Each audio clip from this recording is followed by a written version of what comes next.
conseil des chefs, il est composé du scoutmaître, de l'aumônier, des assistants et des CP, et a pour objet d'organiser la vie de la troupe et ses activités au jour le jour, en vue de réaliser par tranche les objectifs généraux fixés en cours d'honneur. Il est notamment responsable des programmes de sortie et de camp et de la répartition des tâches dans les patrouilles. Son rythme est celui des activités et sa durée est relativement brève.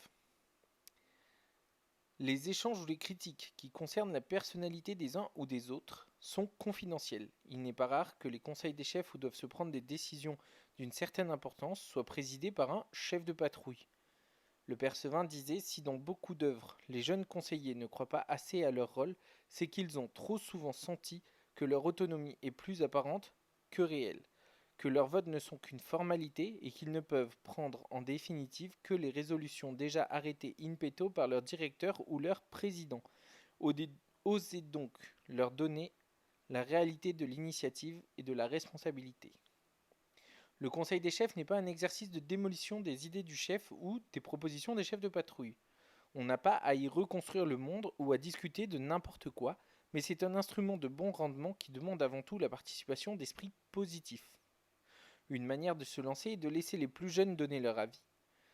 Faire valoir les éventuelles objections, amener les garçons à réfléchir, se remettre en question et permettre de choisir efficacement les bons plans pour la troupe qui est à eux.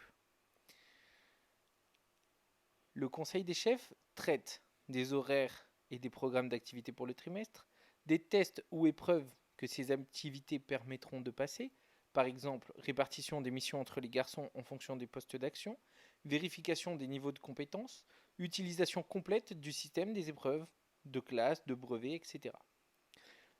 Il va traiter aussi des concours interpatrouilles, des répartitions des tâches entre les chefs de patrouille pour la préparation du grand camp, d'une fête ou d'un service, des initiatives, projets ou idées que peuvent avoir les chefs de patrouille pour améliorer l'intérêt ou l'image de la troupe.